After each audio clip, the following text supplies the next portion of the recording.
Previously on Cocaine Air. I'm in the cocaine business, man. Not marijuana anymore. And TJ is now making $1 million a week in the mid-1980s, flying a plane load of cocaine from Colombia to Luis's secret landing strip in the Bahamas. Well, I started developing a pretty good reputation doing these one a week trip, and getting $1 million. And eventually, cocaine kingpin Pablo Escobar gets wind of TJ's stellar reputation. Pablo heard of you. Heard of me through a couple of people. Because they were always looking for guys that are like stand-up guys that are not getting high without an airplane, guys that are pros. So Pablo Escobar offers to pay TJ $5 million a plane load to fly cocaine for him. That's at least $5 million a week in TJ's pocket. There's just one problem. Since TJ is flying for Pablo Escobar now, he can't land on that secret runway in the Bahamas anymore because that runway is owned by Luis, the previous cocaine guy he was flying for. So TJ scrambles to find a new runway he can land Pablo Escobar's plane load of coke on. And in a bold and ballsy move, TJ ambushes the head of the Bahamian FAA at a local bar and offers to hire him to look the other way. He says, "How much is this pay?"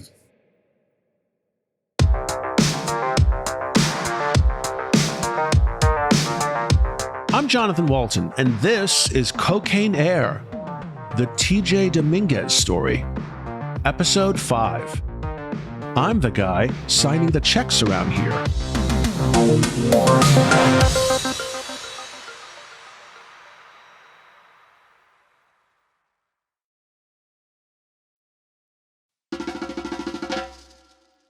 So if you remember, I was buying weed from the government of the Bahamas, right? So I had some good contacts in the government. And one of those contacts tells TJ where he can casually run into the head of the Bahamian version of the FAA. A bespectacled and lanky Caribbean man in his 50s, wearing a navy blue uniform with a government badge and numerous military patches. He kind of looks like a renegade Eagle Scout. Well, he's always, every Friday, he goes to this watering hole after he gets out of work for drinks. So he says, we'll go over there and talk to him. Today, he'll be there. So I said, okay, fine. So we go over there, we go by the poolside. We're hanging around by the poolside to where we are now. And he says, there he is. He's walking up to a little tiki bar. There's nobody in the tiki bar. It was around 3 o'clock in the afternoon. The guy walks up, he comes up to stools, sits down and orders a drink. So I tell my buddy Hunter, okay, go over there and talk to him. Break the ice and then call me over. You know, he said, no, you could talk to him. I said, no, man, the guy's dressed in a goddamn custom outfit, you know, with the bars and all that. I don't know this guy. You go talk to him. He goes, it's cool, man. You can go talk to him. We're arguing back and forth. You know, I'm having a couple of absolutes on the rocks. A couple of absolutes later, I said, okay, fine, I'll go talk to him.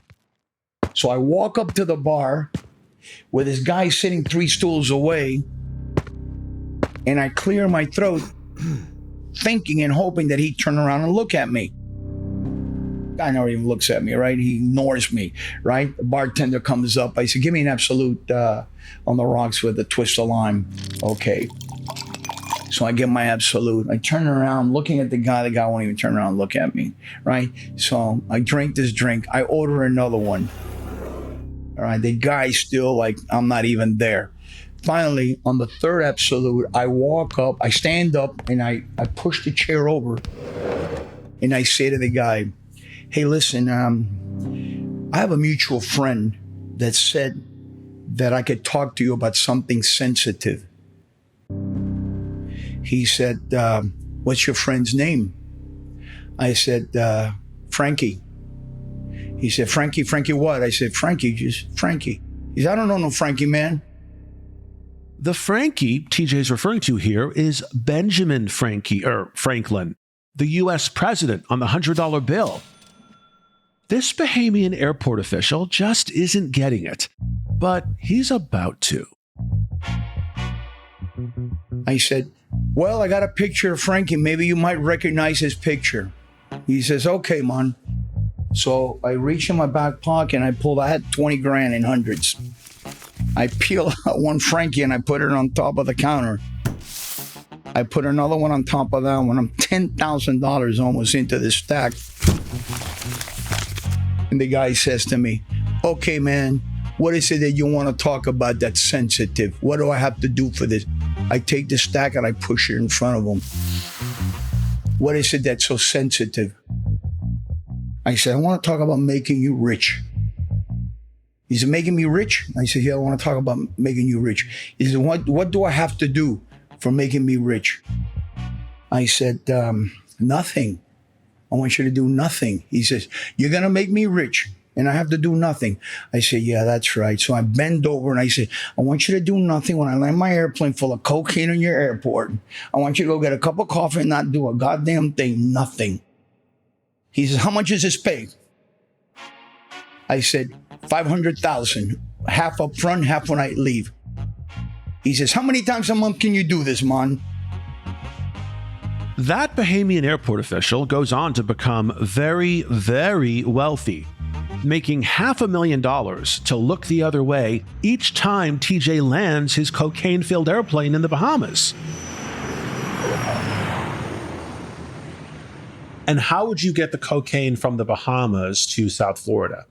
So once we landed in the Bahamas, what we would do is that cocaine would go to a secure, safe house. And that was guarded also by guns all the way around. And I'm paying $1 million to the government to land the plane. Because those payments started out at $500,000. $500,000. How do they then pop up to $1 million? It's called greed. It's called greed. He told me last time, he said to me, unless you give me $1 million, your boys are getting locked up. You know, the actor Jack Palance once said, the only two things you can truly depend on are gravity and greed. And in the Bahamas, a third world nation, you can't exactly crack open a coconut and become an instant millionaire. And TJ knows that better than most. So he goes on to find multiple airports on multiple islands in the Bahamas to land his cocaine-filled airplanes on. And all these shady airport officials on the take start getting insanely jealous of one another. I get a phone call from Jack, my number one guy. He says, hey, T. He said, yeah, Jack, what's going on? He said, you need to get your ass down here right away. I'm in jail. He said, why are you in jail? He said, they got me locked up over here in the Bahamas. I said, why? He goes, get down here right now. I said, all right. So I jump on my plane. I fly down to the Bahamas. I go see the officer that's got him locked up. His name is Brown. And I say, what's going on here, Officer Brown? How come you got my guy locked up? He says, we haven't broken the law here. We haven't done anything wrong. I haven't smuggled or anything like that. Why you got my guy locked up? You know what he says to me? I hear you've been working the outer islands. You need to start spreading that money around. So the irony of the whole thing is, so you're locking up my guy because we're not breaking the law. Not because we broke the law, because we're not breaking the law in your backyard. He wanted to get paid. And if I'm working, there's 700 islands in the Bahamas. So I'm out there working some other island. I'm neglecting him. He doesn't get a paycheck. So now he's pissed off because I'm not bringing money to his island, or really better, to him. You see, while TJ is in fact operating on that particular island in the Bahamas, he isn't landing cocaine there anymore. And that was a base. That was a home base that I had. I had towers there. I had backup engines from my speedboats. So it was like a base. I'm not doing stuff there. I'm keeping that in the event that something was to go wrong. I have a spare boat that I could run here and run there. If I need another engine, I don't have to come to the United States. I can go there and get something taken care of. So I'm not breaking the law there. So this guy says, you better start bringing some money over here, or I'm going to harass every time that I see one of you guys. I'm going to lock them up. So I said, all right, listen, Brown, I'll make it happen, man. So I called a couple of friends of mine and I said, hey guys, I got a great island you guys could work at. And I got this guy turn. I say, hey, Brown, I got some people here. They're going to take care of you. Now leave my guys alone. Eventually, though, that greedy airport official really gets under TJ's skin. So TJ cuts him off. I stopped paying him because I didn't like to be hustled. I didn't like to be painted into a corner. And I didn't like his attitude of just kept pushing.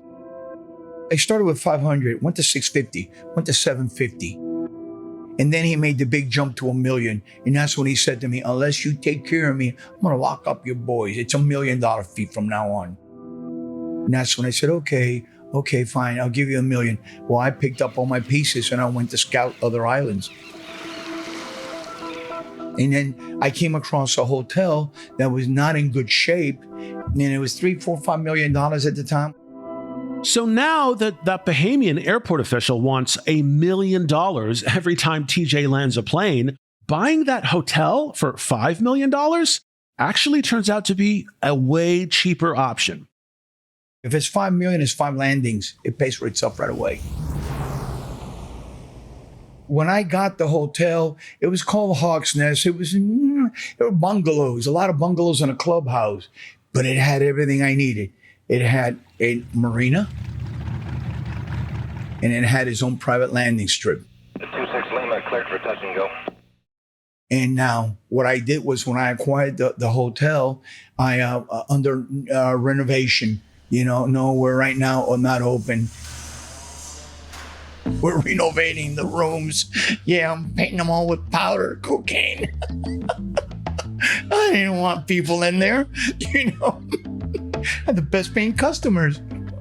And that's a great cover, too, yes, because it was. Renovation could take forever. Right. Who can say when it's over? Exactly. And these are people that are drifting. These are boat people. It's not like going to Nassau. This is what they call an outer island. Outer islands got very little traffic. What you see in the outer islands are your millionaires, your movie stars, people that can afford a chartered airplane because there's no scheduled airline going there. Unless you have a boat or you own your own airplane or you charter a plane, you're not going to the outer islands. And what are the names? What are they named? Oh my gosh, there's 700 of them. There's Cat Island, Long Island, Cat Key, Great Harbor, Siskin, the Abaco. There's Bimini South and Bimini North, because it's the closest. As the months tick by, TJ is flying multiple plane loads of cocaine every week for Pablo Escobar and making tens of millions of dollars doing it. At one point, Pablo actually stops paying TJ in cash and starts paying him in cocaine.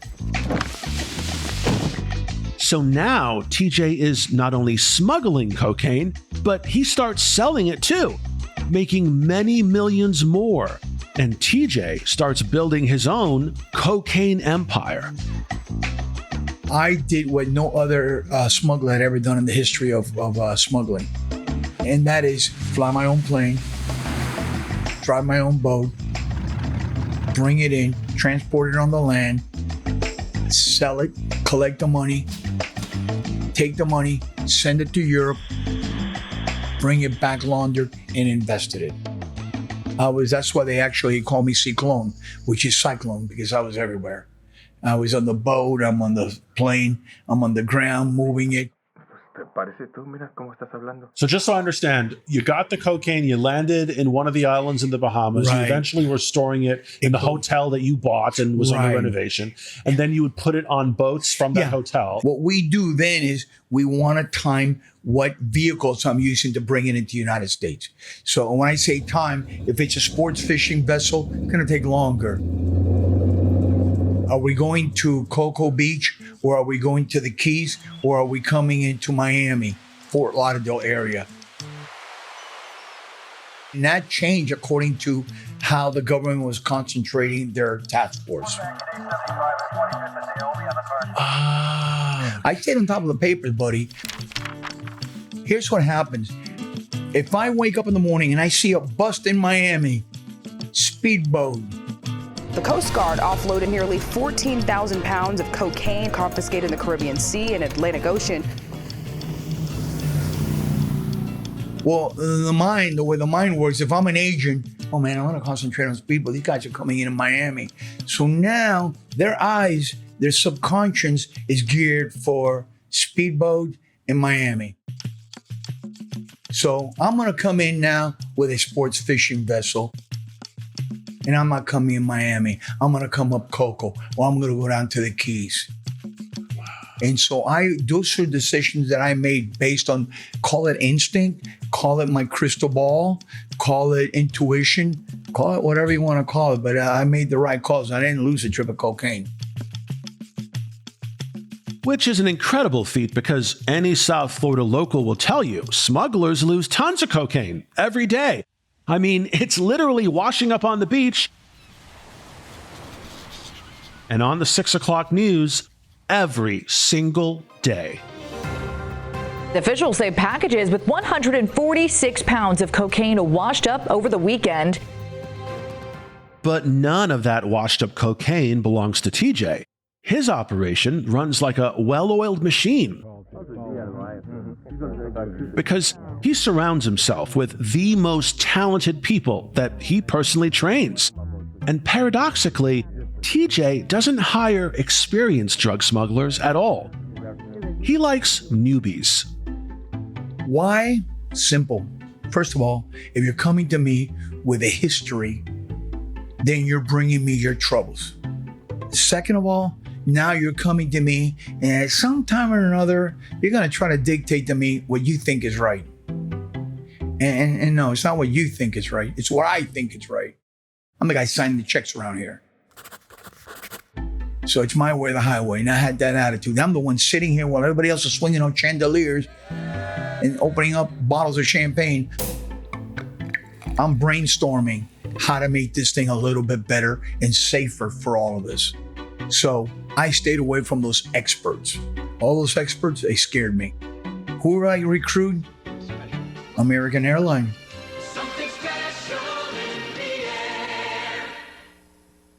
I went and, pal around a couple of my guys. We became friends with a couple of those guys, and eventually when we get to know you a little bit better and get to find out how you are a little bit better, American Airlines is paying $200,000 a year, and you're working your butt off. And I got a better plan. I'll give you $200,000 a weekend. I can guarantee you a trip a month. If you want, you do 2 trips a month, that's $400,000. Now, what are you making again on American Airlines? $200,000 a year? So, you could quicker retire with me. So I can. So they would moonlight then, right? They'd be flying by day for American Airlines and then flying runs for you. Yeah. And eventually they would quit American Airlines because when they put enough money together, these guys are, they're smart guys. They're investing their money wisely. They're buying a home in the Bahamas, real estate here or there. And in 1987, TJ very quickly becomes the boss we all wish we had. He's got dozens and dozens of employees now who are not only making a lot of money, but they're having a blast doing it. And TJ rewards his team by throwing them parties. Crazy fraternity type sex, drugs, and rock and roll parties. And whenever we partied, and God knows we partied, and I don't even want to go into that because that's really XXX rated. So these parties consisted in the Bahamas where I control everything. So we fly an airplane over there full of chicks. And then we take a kilo of cocaine, open it up, put it on top of the table, cut a window, put it on a silver platter, and have at it, party for the weekend. We all made money. So now we party.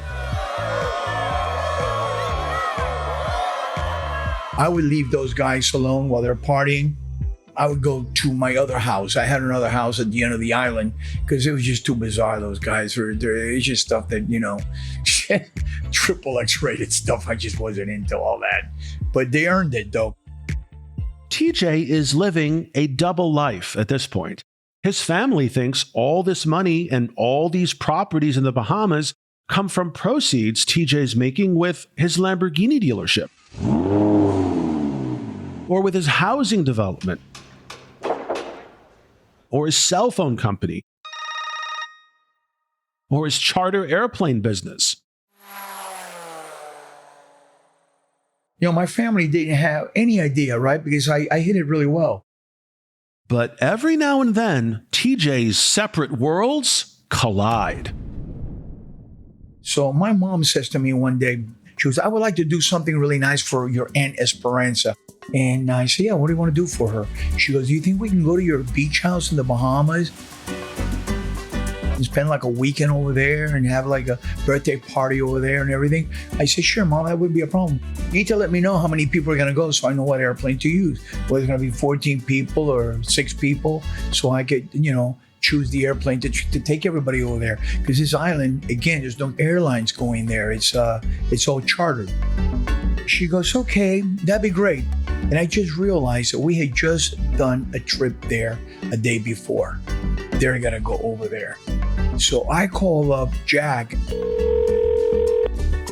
and I said, hey, Jack, remember when we just finished the trip and you guys were partying in the house? Yeah, what about it, T? I said, what'd you do with a kilo of cocaine? He goes, I put it on the cupboard. I put it on top of the cupboard, the drop ceiling. Back in those days, it was drop ceiling, you kind of lift, He said, I put it on top of the cupboard. It's up there on the plate. So I said, okay, fire up the plane. I'm on my way over there to the airport right now. We got to go to the island. He goes, why? I said, because I got my aunt, my mom, and them. I got one of those aunts that likes to open up every drawer and see what's going on. Curious George type thing. And TJ is infinitely more scared of his family finding out that he's a cocaine kingpin than the authorities finding out. I said, my God, if they found any cocaine there, I would be dead. I'd rather get arrested, So we go over there and we land at the airport. And I have my state guy that takes care of my property. He's picking me up. So he's there with his car. I get off the airplane, I jump in the car, and I drive over to the house. I said to Jack, wait for me here, I'll be right back. Where'd you say it? Kitchen top. I said, okay. So I go over there and I lift the ceiling, and I'm feeling for this thing, right?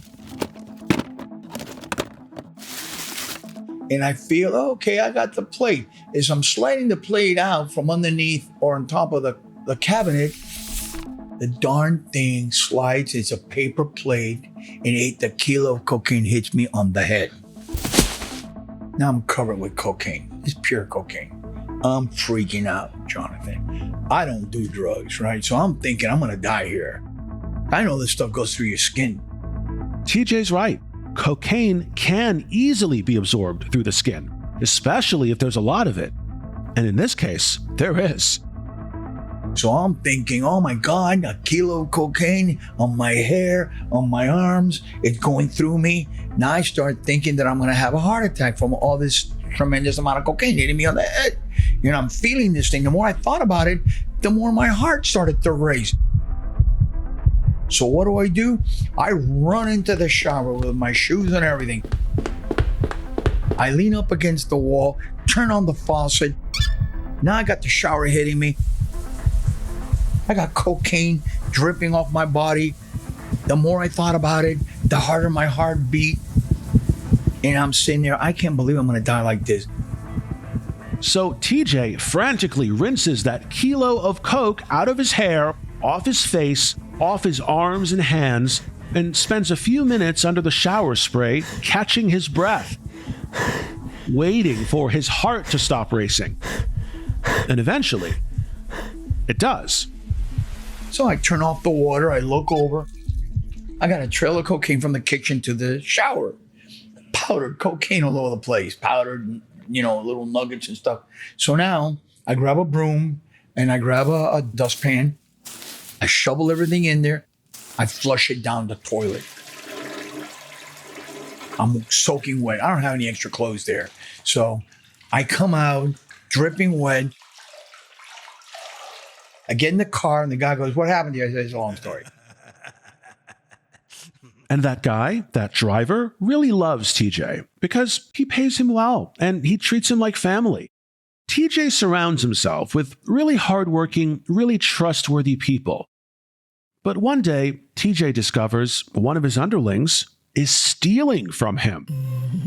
This guy pocketed $100,000 from a multi-million-dollar cocaine sale because he figured no one would notice. But TJ did, and he confronts the thief in question, and this guy starts shaking with fear because he's certain TJ is going to kill him. But TJ actually has other plans. I said to the guy, I'm going to let you live. But I can't let you walk out of the house like this because you're a snake. You got no backbone. You robbed me. When all you had to do was ask me for $1 million and I would have given it to you. And you robbed me for $100,000. You're a real piece of shit. I said, I'm going to let you live. You're going to walk out that door. You're going to move from the state of Florida. I don't want to see you again ever. I want people to think you're actually dead. Okay, it'll help you and it'll help my image. I said, but before I could do that, since you're such a snake, I got to put a little backbone into you. I had the guy kneeling down for a week, okay? I wouldn't let him stand up. He had to be on his knees. So I said, look up to me. So I took a bottle of champagne. I busted the bottle of champagne in the kitchen. Took the bottle that was the part of the bottle that was broken, and I slit my own thumb here. And I said, now drink the blood of a man so I can put a little backbone in you. So that terrified thief is now on his knees, and a dozen of TJ's other employees are in the room, watching this crazy scene unfold with their eyes wide open and jaws dropped.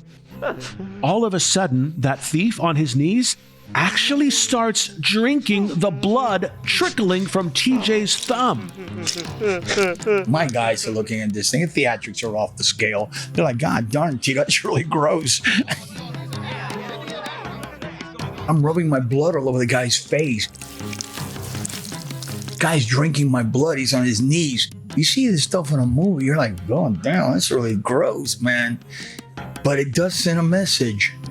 He let you live. This is what happens. Don't steal from him. I'm the kind of guy that will spend $1 million to go chase one penny if you rob me. And I made it clear like that because you have to let these people know. Whether I do and I don't, I'm setting precedents. And the guy who drank your blood... Yeah, never saw him again. He moved out of the state. Needless to say, that was the last time anyone stole anything from TJ Dominguez. That story spread among my guy. And it was like, what do you do? You don't want to steal from Tito, man. Guy's like, nut. So it's 1987 now, and TJ is making millions of dollars every week. He's got planes flying cocaine from Colombia to his hotel that's perpetually under renovation in the Bahamas. And he's got boats smuggling all that cocaine from the Bahamas into South Florida. At this point, TJ has a giant mansion in an affluent suburb of Fort Lauderdale that he uses to store his tons and tons of cocaine. I got this badass house, right, in a country club, multi-million-dollar house, and it's a safe house. And nobody knows where that house is at. Nobody knows where that house. There's only 3 people that knew that house. It would be me, one of my guys, Flash, and my other guy, Yayo. It's a house that we store cocaine in. Now, when you're my buyer and you're picking up 300 kilos or 200 kilos, I take your car. I tell you to drop off the car, say at a shopping center or Burger King.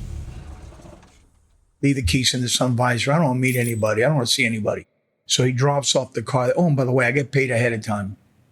Never put the money and the cocaine in the same location. Never. Never. So I get the key now, right? And I tell you, listen, it's going to take me an hour or 2, okay? So I got to drive away, all right? So just hang out. Actually, the house is right around the corner. So you don't have any idea where the house is at. I do not want anybody to know where the house is at. So TJ leaves his cocaine customer at a nearby shopping center or Burger King, drives his customer's car to the safe house,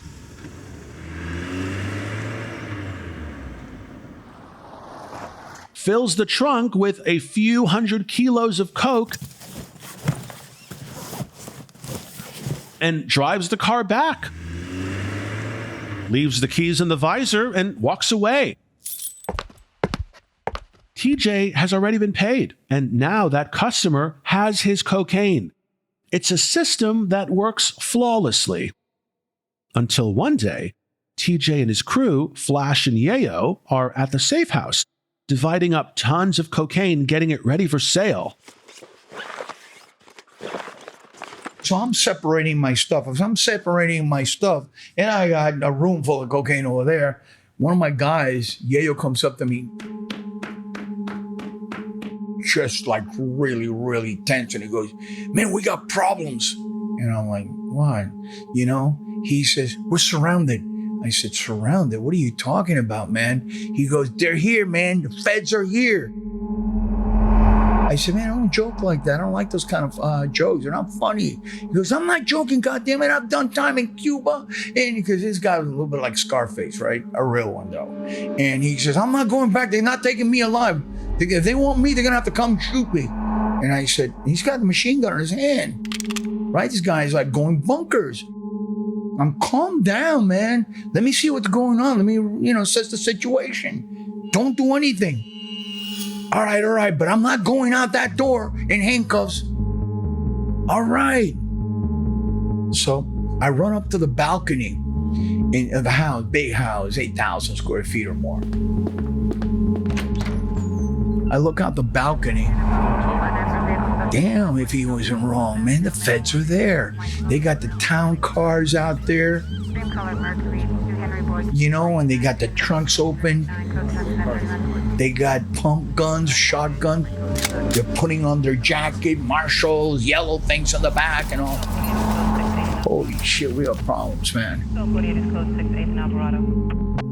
At that very moment, there are dozens and dozens of uniformed federal agents with guns drawn, lining the street in front of TJ's safe house. But they're not doing anything. They're all talking. They're on their radios. They're right directly in front of my house. Right directly in front of the house. What the hell's going on, man? Well, maybe they're waiting for more backup so they could surround us, and it was escalating. The tension inside the house was escalating to the point that I said, all right, this is simple, man. I know it wasn't me, so it's one of you two guys. Who's the rat here? And I'm pointing fingers. Who dropped the ball here? It's your buyer. Okay, explain to me how long you've known this goddamn buyer. What do you know this guy from? I know it's not him because he's not in this thing. Yayo, you're the guy that had the buyer. Yayo, explain to me how this shit's going. What happened here? Man, I'm telling you, I know my guy. Mike's not my guy. So we're arguing amongst each other. I go back out to the left. Yayo is like, you're taking the gun and ramming it back and forth and pacing. Tension's really escalating. I said, listen, man, I can't take this anymore. I'm going to go out there and find out what the hell's going on. If I'm going to get arrested, I'm going to find out what the hell's going on. You're not going out there. I'm going to go out there. So the house had a garage with a wind wall, so you didn't see the garage from the street. The garage opened up to the side of the house, a big house, and it had hedges all over the place.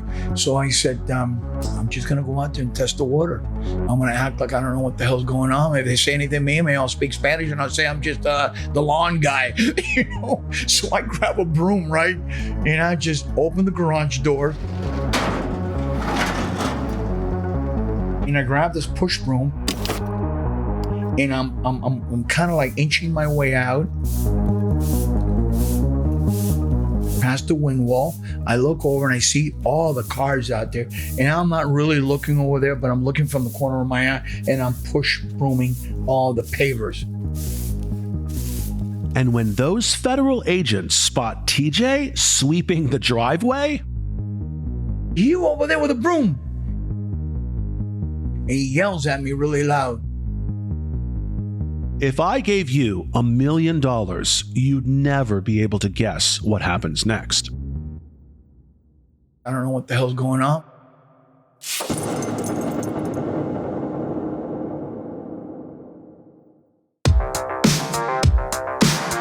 To see some incredible photographs documenting TJ's life, go to cocaineair.com.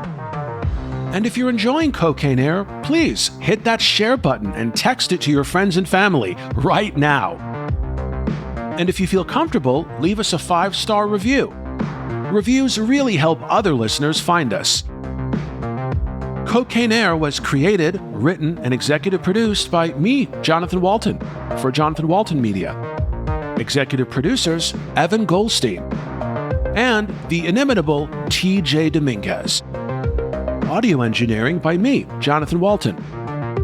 All sound design and editing was done by the super talented Puneeth Shenoy from Podcast Pundits. And the Cocaine Air cover art is by Bobby Animation.